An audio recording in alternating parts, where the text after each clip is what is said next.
Good morning third class students. मैं आपकी Hindi teacher रजनीनंदा।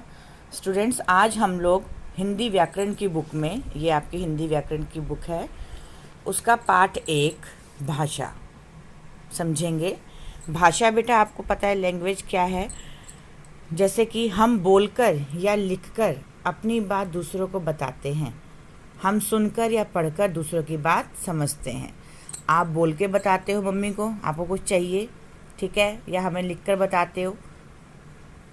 ऐसे ही दूसरों की बात आप सुनकर या पढ़कर समझते हो। दूसरा आपसे कुछ कहना चाहता है तो वो बोलेगा तो आप सुनोगे ना, तो सुनकर या पढ़कर। यह काम हम भाषा की सहायता से करते हैं। इस तरह भाषा विचारों के आदान प्रदान का साधन है। आदान प्रदान मतलब भाषा विचारों का के आदान प्रदान का साधन है। आदान प्रदान क्या होता है? जैसे हम लोग लेना देना करते हैं, ऐसे ही सुनना और बोलना, ठीक है। किसी ने कहा और हमने सुना, हमने कहा और दूसरे ने सुना। बच्चा सबसे पहले परिवार में सुनकर या बोलकर भाषा सीखता है। छोटा बच्चा कभी जो होता है 1 साल का, जब बोलना सीखता है तो पहले अपनी फैमिली से ही सीखते हैं बच्चे। उनकी बात सुनते हैं, कोई क्या कह रहा है, खाना है, सर हिलाते हैं बच्चे, हाँ बोलो, हाँ, बिस्किट बोलो, चाचा बोलो, मम्मा बोलो, पापा बोलो, तो हम बोलते हैं उन्हें, बच्चे सुनते हैं तभी उसको रिपीट करते हैं ना। और बोलकर भाषा सीखता है, फिर उसे रिपीट करता है। अगर मम्मा बोलना है माँ, पापा, इसे भाषा का मौखिक रूप कहा जाता है, ठीक है। मौखिक मतलब सिर्फ जिसमें बोलना है। कुछ बड़ा होकर वह पढ़ना और लिखना सीखता है, इसे भाषा का लिखित रूप कहते हैं। जब स्कूल में जाते हैं तो वहाँ जाकर आप लिखना और पढ़ना सीखते हो, उसे क्या कहते हैं? लिखित रूप। तो भाषा के 2 रूप हो गए, पहला मौखिक रूप और दूसरा लिखित रूप। भारत में अनेक भाषाएं बोली जाती हैं। हिंदी भारत में सबसे अधिक बोली जाने वाली भाषा है और यह भारत की राष्ट्र भाषा है। भारत भाषा को लिखने के लिए जिन संकेतों का प्रयोग होता है उसे लिपि कहते हैं। हिंदी की लिपि देवनागरी है। ये बहुत ज़रूरी है आपको जानना कि हम भाषा को लिखते हैं तो जिस रूप में लिखते हैं, जैसे ये देखिए, जो भाषा, कोई भी वर्ड उठा लीजिए, भाषा, भ, आ की मात्रा, शा, आ का, ये सारी जो दिखाई दे रही है ये एक लिपि है।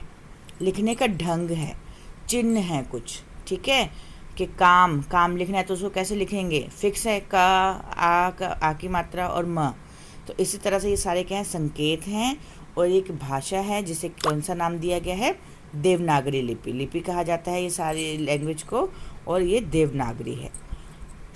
नेक्स्ट पेज पर हम लोग बुक वर्क करेंगे। अब सही उत्तर पर टिक लगा। विचारों के आदान प्रदान के साधन को क्या कहते हैं? भाषा, ध्वनि या संकेत। तो क्या कहते हैं? भाषा। भाषा पे टिक लगाएंगे। भाषा के डैश रूप को बच्चे परिवार में सीखते हैं। परिवार में बच्चे सबसे पहले क्या सीखते हैं? लिखित, मौखिक या संकेतिक? तो मौखिक, ठीक है। सुनकर बच्चे बोलना सीखते हैं। भारत की राष्ट्रभाषा कौन सी है? हिंदी।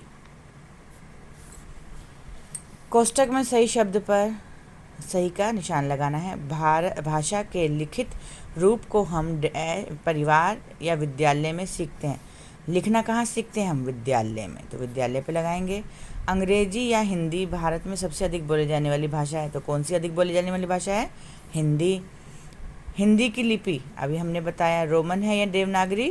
तो क्या आंसर है? देवनागरी है हिंदी की लिपि। पशु पक्षियों के मुख से निकली आवाज़ डैश है। पशु पक्षियों के मुंह से जो आवाज़ निकलती है उसे हम क्या कहते हैं? ध्वनि। वो भाषा नहीं होती है, उसे लिखा नहीं जा सकता। क्या है वो? ध्वनि। इसके बाद नीचे है आपके पास करो और सीखो। नीचे दिए गए बाईं ओर के वर्गों में भारत की कुछ भाषाओं के नाम छिपे हैं तथा दाईं ओर वर्गों में विदेशी भाषाओं की खाली जगहों को भरकर उन्हें पूरा करो। ये साइड जो है ये भारतीय भाषाओं के नाम हैं और ये दाईं ओर जो है ये हमारी विदेशी भाषाओं के नाम हैं, ठीक है। इनको भरना है। जैसे तेलुगु। तेलुगु क्या है? तमिलनाडु में बोली जाती है, हमारी यहाँ की भाषा है। मणिपुरी, यहाँ पे आप क्या लिखेंगे? माँ से मराठी। उड़िया, ठीक है, ये हमारी भारत में बोले जाने वाली भाषाएं हैं। अब विदेश में बोली जाने वाली क्या है? पहली अंग्रेजी, जापानी और फ्रेंच।